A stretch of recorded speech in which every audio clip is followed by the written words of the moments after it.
ओम वंदे गौ मातरम। मित्रों, आज हम आपको व्यायाम बताने जा रहे हैं हमारे शरीर में होने वाली एक छोटी दिखने वाली पर बड़ी समस्या के विषय में, क्योंकि यदि समस्या बढ़ जाए तो बहुत बड़े रूप ले लेती है। जैसा कि हमने पहले आपको बताया है, इस समस्या के बढ़ने से हमारे शरीर में सूखापन, अंगों में सूखापन, श्रिंक होना और साथ ही किसी किसी अंग में काम करना बंद हो जाना और कभी कभी ब्रेन हेमरेज, कभी कभी पैरालिसिस जैसी समस्याएं खड़ी हो जाती हैं, जिससे हम नमनेस, अंगों में सुन्नपन या मूंगी आना आदि के नाम से जानते हैं। तो जब इस समस्या पे आप क्या व्यायाम करें, कैसे व्यायाम करें ताकि आपको इस समस्या से छुटकारा मिल पाए। मित्रों, इस समस्या के लिए आपको खान पान, रहन सहन क्या अपनाना है, इसके कारण क्या, इसके लक्षण क्या है और इसके परिणाम स्वरूप क्या विस्तार से हो जाता है, हमने सारी बातें इसी वीडियो के डिस्क्रिप्शन में एक प्लेलिस्ट है दवा मुक्ति, उसमें हमने विस्तार से समस्या पर वीडियो दिया।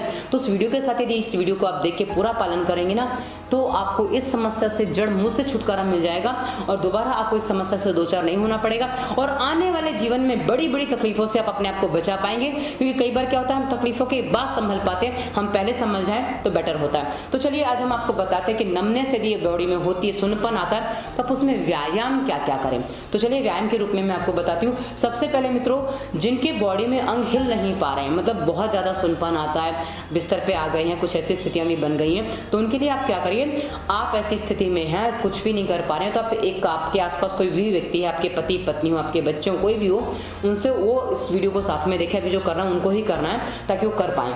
करना क्या है मित्रों, सबसे पहले आपको जिसको इस तकलीफ है और जो कर रहा है, दोनों आप देखेंगे कि आपको हाथ दबाने हैं। जिसको तकलीफ है ना, उनके हाथ दबाने हैं। जैसे कि हमने कई बार आपको बताया है कि हमारे हाथ में हमारे पूरे शरीर के एक्यूप्रेशर के पॉइंट होते हैं और ये जो एक्यूप्रेशर के पॉइंट होते हैं ना, ये आपको ऐसे ही दबा देने हैं। आप बोलेंगे इस अंग में पीड़ा, वो हमने पहले वाली वीडियो में बताया, पर आज हम जो आपको बता रहे हैं इसमें कि आप पूरे अंगों को दबा दीजिए। इससे आपके पूरे बॉडी में फ्लेक्सिबिलिटी अपने आप आने लग जाती है। तो ये आप ऐसे ऐसे करके कितना दबाना है, दबाने वाले को ध्यान ये रखना है कि उनको, जिसको आप दबा रहे हैं ना, उनको चीख निकल जाएगी थोड़ी बहुत हल्की फुल्की, पर बहुत ज़्यादा पेन नहीं होना चाहिए। हाँ, पर आप दबाएंगे ना, उनको पसीना आ जाएगा। बस पसीना आना जरूरी है, क्योंकि पसीना आने से अपने आप अंग काम करने लग जाते हैं। आप बोलेंगे उनको तो ऐसे ही पसीना आता है, पर मित्रों ये जब आप दबाएंगे ना, वो पसीना आना अलग है। हाँ, ये जो आप एक्यूप्रेशर करें, ये एक्यूप्रेशर जो व्यायाम हम आपको बताने जा रहे हैं, ये आप खाली पेट कभी भी कर सकते हैं और भोजन के 4-5 घंटे बाद करें, क्योंकि भोजन के तुरंत बाद करने से कभी कभी बॉडी एक्टिवनेस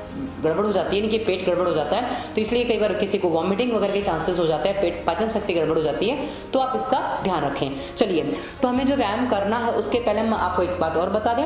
आप अपने घर में कोई भी तेल है, बादाम रोगन है तो अच्छी बात है, नहीं तो नारियल का तेल है, नेचुरल स्मेल वाला, या घी है, तो उसको आप ले लीजिए। उसको हाथ पे 2 बूंद लेके उसके बाद आपको क्या करना है, उसको नाक में ऐसे करके लगा लेना है और लगा लीजिए, अच्छे से आप लगा लीजिए। लगाने के बाद आपको क्या करना है, ये लगाना क्यों जरूरी है, ये आपको व्यायाम मेरे साथ करोगे तो आपको पता चल जाएगा। लास्ट में आपसे पूछूंगी अब आपकी सांस कैसे चल रही है, और नहीं मैं भूल जाऊं तो आप खुद बता दीजिएगा वाकई आपकी सांस चलने में कितना आराम हुआ है, क्योंकि आपको अच्छे से नाक में ऑयलिंग कर देनी है। चलिए, अब हम आपको बताते हैं कि आपको करना क्या है। ये हमने आपको पहले ही बता दिया कि एक्यूप्रेशर आप किसी से कैसे करवा के ले लें, ये आपने करवा लिया। उसके बाद अब आपको जो करना है वो देख लीजिए।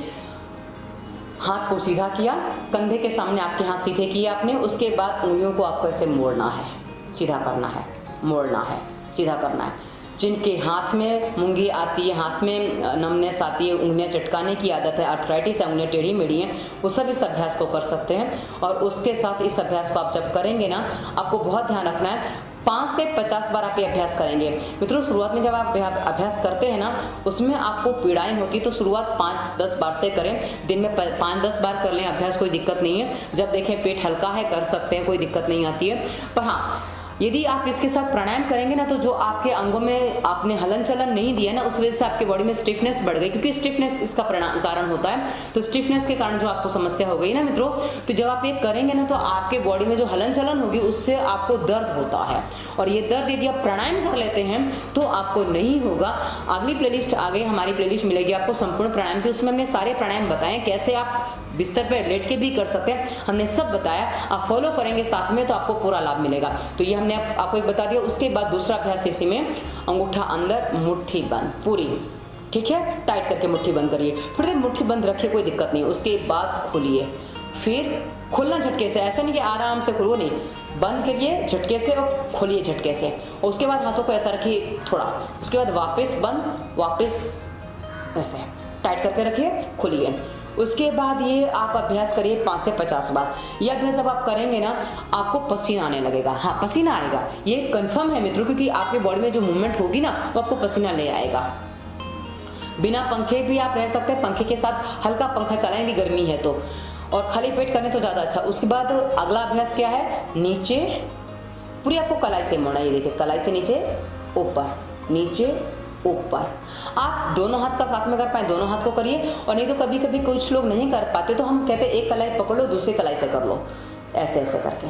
ठीक है, आप ऐसे भी कर सकते हो। और ये आप करेंगे दोनों से ऐसे। शुरुआत में एक एक से करिए, बाद में आप दोनों से भी कर पाएंगे।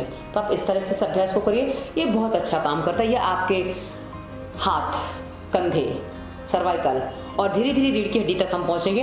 ये इतने हिस्से की जो नमनेस है उसके लिए बहुत अच्छा अभ्यास है मित्रों, आपको हमने बता दिया। उसके बाद इसका आगे का अभ्यास ये साइड पे पूरा का अभ्यास, मतलब हमने ऊपर नीचे किया, अब आगे पीछे साइड में। ये देखिए, ये भी आप एक एक हाथ से कर सकते हैं इस तरीके से।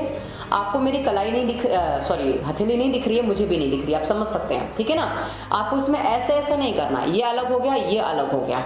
ठीक है, ये अलग हो गया, ये हमने दोनों हाथ से साथ में किया। ये देखिए, तो ये जो आप करेंगे ना, ये दोनों हाथ आपके जब यहाँ से मूवमेंट करते हैं ना, सर्वाइकल के लिए बहुत अच्छा अभ्यास हो जाता है ये।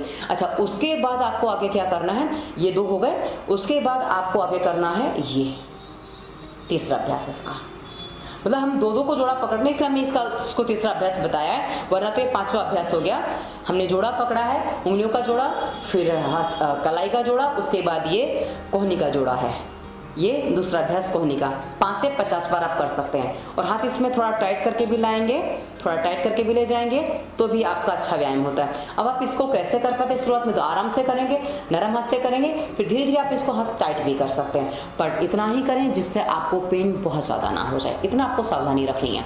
तो चलिए, इसके बाद हम आपको आगे बताते हैं। ये चौथा अभ्यास आ रहा है, चौथा जोड़ा आएगा कैसे, ऊपर नीचे। ध्यान क्या रखना है, आपकी रीढ़ की हड्डी सीधी होनी चाहिए। यदि आप ऐसे बैठ जाते हैं तो आपकी तकलीफ बढ़ जाएगी, क्योंकि आप जो भी अभ्यास करेंगे ना उसमें आप सांसों का ध्यान ठीक से नहीं कर पाएंगे साथ में। और इसमें सांसों की गति का कुछ विशेष था नहीं, इसलिए मैंने अभी तक नहीं बताया, पर इसमें अब आप जो आगे बताएंगे उसमें सांसों की गति आती है, तो आपको ध्यान रखना है कैसे, सांस भरते ऊपर, सांस छोड़ते हुए नीचे। पर ये नहीं कर देना, ध्यान ये रखना है, कंधे सीधी, पीठ सीधी, और सांस भरी, सांस छोड़ दी, सांस भरी, सांस छोड़ दी।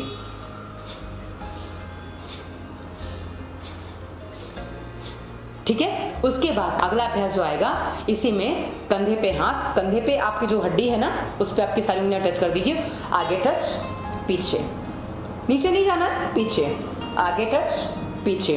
आप नोटिस करिए, आगे आपके चेहरे के सामने आपके हाथ आ रहे हैं, आपके लिप से आपके नाक के सामने हाथ आ रहे हैं, कोहनी आपकी, पीछे आपकी उसी सीध में जाएगी, यानी कि आपके हाथ बिल्कुल नीचे नहीं जा रहे ना, ये ध्यान रखना है आपको, ये ऊपर ही रखना है आपको। ये आपके कंधे के लिए, आपके शोल्डर के लिए, और आपके स्पॉन्डिलाइसिस के लिए, आपकी रीढ़ की हड्डी के लिए बहुत अच्छा अभ्यास है। ये सारे अभ्यास आप उसी के लिए कर रहे हैं। ठीक है, 5 से 50 बार इसको भी आप कर सकते हैं। उसके बाद मित्रों, ये जब आपने हिला लिया, उसके बाद एक अभ्यास ये बाद में आप कर पाएंगे, पर मैं साथ में बता दे रही हूँ। करना क्या है, आपको उंगलियां बंद करनी है, मुट्ठी बांधनी है ऐसे, और ये आपको जो करना है ना मित्रों, ध्यान ये रखना है कि आपके हाथ ऐसे मिलने हैं, ये नहीं मिलाना है। ध्यान दीजिएगा, आपके हाथ यहाँ से मिलाने हैं, और अंगूठे भी ऐसे अंगूठा मिला दीजिए।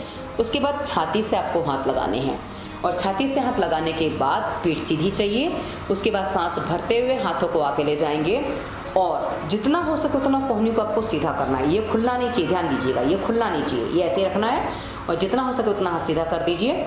और उसके बाद आपको सांस भर के ये रखना है, यदि रख सकते ज़्यादा देर तो रख लीजिए, और सांस छोड़ते हुए बैक आ जाइए। वापस एक बार देख लीजिए, सांस भरते हुए,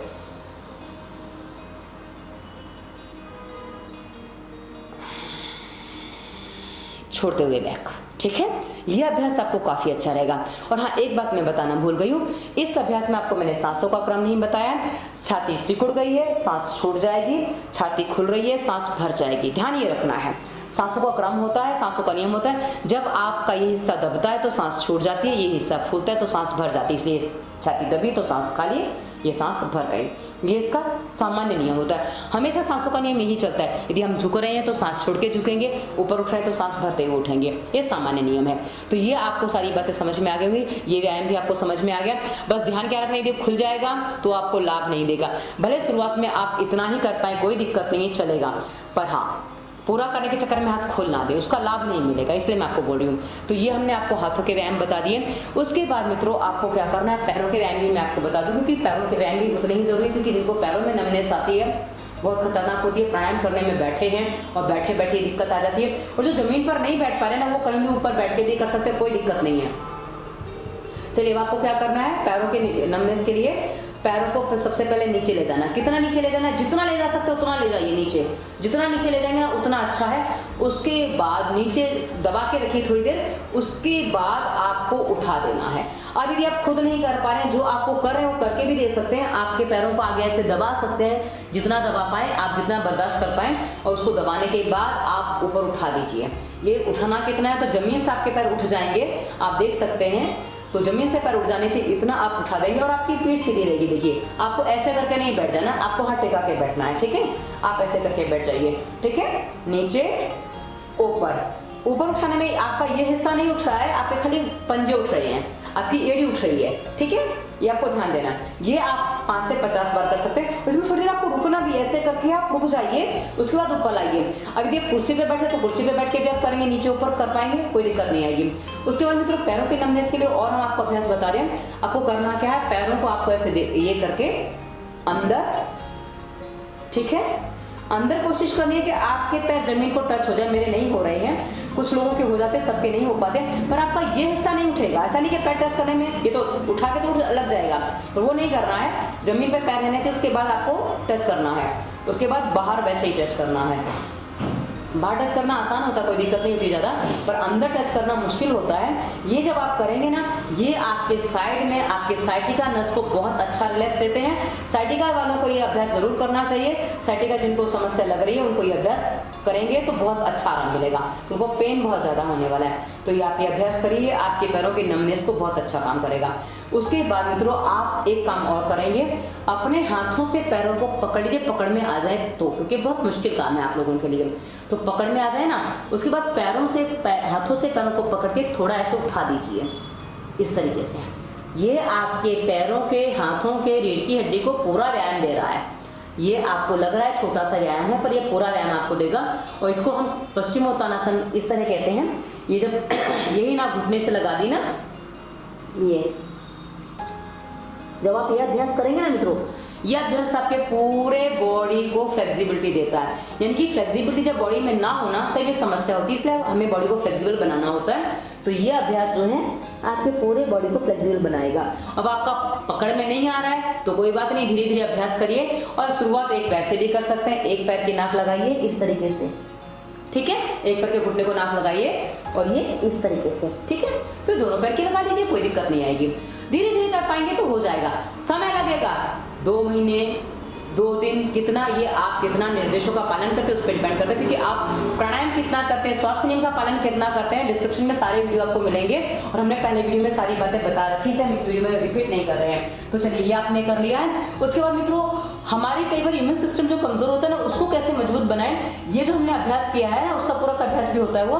तो हम अपने इम्यून सिस्टम को कैसे मजबूत बनाएं, उसके लिए एक बहुत अच्छा अभ्यास मैं आपको बताने जा रही हूँ। इसे हम मत्स्यासन के नाम से जानते हैं। आपको करना क्या है, आप सीधे लेट पाते हैं, पैरथी मार पाते नहीं मार पाते, पद्मासन लग जाए तो बहुत अच्छी बात है, पद्मासन नहीं लगता कोई बात नहीं, आप पहले सीधे लेट जाइए। और लेटने के समय आपको ध्यान क्या रखना है, एक कुशन ले लीजिए, कुशन ले लीजिए, थोड़ा मोटा चल पाए तो मोटा ले लीजिए, ऐसा भी ले सकते हैं, कोई दिक्कत नहीं है, पर हाँ नहीं तो कुशन ले लीजिए। और कुशन के सहारे आप इस तरीके से क्या करना, कुशन को आप ऐसे पीठ से लगाइए और आपको साइड से लेटना है। क्योंकि यदि आप सीधे लेटेंगे ना, इससे आपको कभी कभी पेट खिंच जाता है तो समस्या हो जाती है। तो आपको करवट लेके थोड़ा लेट जाना है, पर हाँ आपकी पीठ उस पर आ जाएगी। अब मैं तो तकिया भी ले लीजिए, मेरा तो छोटा है, तकिया लेंगे तो बड़ा मिल जाएगा आपको, तो दिक्कत नहीं आएगी। तो आप ऐसे लेट जाइए। अब लेटने के बाद आपको क्या करना, आपको थोड़ा तकलीफ लगेगी शुरुआत में। आप इसमें देखेंगे आपके फेफड़े पूरे खिंच रहे हैं, आपका पेट पूरा खिंच रहा है, इससे आपका पेट में, आपके फेफड़े में, और साथ ही आपका जो ये प्रजनन तंत्र होता है ना, ये हमारा जो सेक्सुअल डिसऑर्डर जिनको होते हैं उसमें भी आप आराम मिलता है इससे। तो आपको क्या करना है, पैरों के नीचे खींच देना है और हाथों को बांध के इस तरह से, और हाथों को पूरा ऊपर खींच देना है इस तरीके से। ये आपके पूरे बॉडी की स्ट्रेचिंग बहुत अच्छे से कर देता है। अब आपको यदि तकिया लगाते नहीं बन रहा है तो तकिया हटा दीजिए, दिक्कत नहीं है, पर हाँ तकिया लगाएंगे ना तो आपके फेफड़ों को बहुत अच्छा व्यायाम मिलता है, इसलिए तकिया लगा के करिए तो ज़्यादा अच्छा है। तो आप इसको देखेंगे कि अब आपकी सांस, यदि आपने नाक में तेल लगाया तो आपकी सांस कितनी अच्छे से चल रही है। आप सांसों पे ध्यान करते करते इसको करिए। आसन है, इसको मत्स्यासन कहते हैं, और इस आसन की स्थिति में आप 10, 15, 20 मिनट भी लेट सकते हैं। बस सांसों पे ध्यान करिए, सांस लेनी है, सांस छोड़नी है, सांसों पे ध्यान करते करते इस अभ्यास को करते रहिए। ये आपको बताएगा कि आपकी सांस कहाँ तक जा रही है, आपकी बॉडी में कैसे मूवमेंट हो रहा है। यदि आप चाहें तो इसमें पैर फोल्ड करके भी लेट सकते हैं, इस तरीके से भी। यदि आपको पैरों में प्रॉब्लम नहीं है तो पैरों में है तो साथ में पूरे बॉडी में ही आप कर लीजिए ना, फ्लेक्सिबिलिटी अच्छी खासी बन जाएगी आपकी। तो ये आपको काफी अच्छा लाभ देगा। उसके बाद मित्रों, ये हमने कमर ऊपर की तरफ मुड़ी है ना, तो इसका विपरीत आसन करना अनिवार्य होता है, और विपरीत आसन के लिए हमें इसका जो दूसरा अभ्यास करना है ना, ये हमने 10-15 मिनट किया है, तो 2-3 मिनट हमें ये भी कर लेना। कैसे करना है, पैरों को मोड़ लिया, यदि आप नीचे नहीं बैठ पा रहे कोई बात नहीं, पैर नहीं मोड़ सकते हैं, अब जहाँ भी बैठे हैं, जैसे भी बैठे हैं, उस स्थिति में आपको थोड़ा आगे झुक जाना है, क्योंकि हमने पेट की रीढ़ की हड्डी को पूरा ऊपर मोड़ा था ना, तो हमें इसको थोड़ा नीचे कर देना है, ऐसे करके, ठीक है। जितना आप झुक पाए उतना झुक जाइए। ये आपके शरीर के लिए काफी अच्छा अभ्यास है, विपरीत अभ्यास के साथ में। अब मित्रों, हमें 2 व्यायाम हम आपको और बता दें जो आपके लिए बहुत अच्छे हैं, जो आपको काफी अच्छा काम करेंगे। मित्रों, ये है एक हलासन और सर्वांगासन। मित्रों, हलासन सर्वांगासन हर किसी से नहीं होगा, पर जिससे हो जाए उतना कर लीजिए। दोनों की स्थिति शुरुआत ही बता दे दूं, आप ऐसे कर लीजिए पैरों को, और थोड़ा थोड़ा ऐसे हिला लीजिए, जितना आप हिला पाए। यहाँ से आप देखेंगे ये सर्वाइकल वालों के लिए, जिनके हिप्स बढ़े हुए हैं उनके लिए, और साथ ही जिनको पैरों में तकलीफ है, पैरों में नमनेस आती है, उनके लिए बहुत अच्छा है। सर्वाइकल नहीं, ये साइटिका वालों के लिए, इसमें सर्वाइकल शायद मैंने कह दिया, साइटिका वालों के लिए बहुत अच्छा अभ्यास है, ये आपको करना है। और इसके बाद यदि आप चाहें तो इसको ऐसे भी कर सकते हैं। ये सर्वांगासन हो गया आपका। अब सर्वांगासन जिसका नाम ही बताता है सर्वांगासन, इसका मतलब ये सभी अंगों को व्यायाम दे देता है। उसके बाद मित्रों, ये आप 2-5 मिनट जितना आप रुक सकते हैं। उसके बाद इसी में अगला अभ्यास मैं आपको बता दूं, हलासन जो होता है ना, हलासन कैसे करना होता है, ये देखिए। हलासन में आपका पैर ये पूरा जाके पीछे टच कर देना होता है। भी मेरा टच नहीं हो रहा है क्योंकि मेरे हल्का सा गर्दन में दर्द है, इससे टच नहीं हो रहा है, तो मैं टच करने की जबरदस्ती नहीं कर रही हूँ। पर हलासन का हमने वीडियो दिया है, आपके पैर टच हो जाते हैं। पर हाँ, पूर्ण हलासन ये देखिए, पूर्ण हलासन में हाँ एक मिनट, हाँ अभी पूर्ण हलासन नहीं हो रहा है, नहीं तो हम हाथ जाके पकड़ लेते हैं, पर आप इतना भी करेंगे तो पर्याप्त हो जाएगा। और उसके बाद मित्रों, इसका विपरीत आसन जो है ना, ये भुजंगासन है। भुजंगासन कैसे करना होता है, आप उल्टे लेट जाइए और उससे आप ऐसे करेंगे। कैसे, जमीन पे आपका ठुड्डी टकी हुई है, उसके बाद हाथ आपके कंधे की सीध में है और आप उठ जाइए, ठीक है, इस तरीके से आराम से। ये आपकी रीढ़ की हड्डी की फ्लेक्सिबिलिटी को बढ़ाएंगे दोनों आसन। ये विपरीत आसन होगा इसके। अब मित्रों, इसको ठीक करने में, यानी कि नमनेस को ठीक करने में सूर्य नमस्कार का अभ्यास बहुत अच्छा होता है। यदि आप सूर्य नमस्कार कर पाते तो सबसे अच्छी बात है, और नहीं तो सूर्य नमस्कार के कुछ अभ्यास आप कर लीजिए। जैसे भुजंगासन हमने आपको बता दिया, उसके अलावा एक पर्वतासन होता है। भुजंगासन अभी हमने करके बताया। पर्वतासन कैसे होता है, ये देखिए, इस तरीके से नाभि दर्शन, ये पूरा आप करेंगे ना, आपके पैर उठे नहीं होने चाहिए, जमीन पे होने चाहिए, ठीक है। ये अभ्यास आपके फ्लेक्सिबिलिटी को बढ़ाने में आपकी पूरी सहायता करेगा।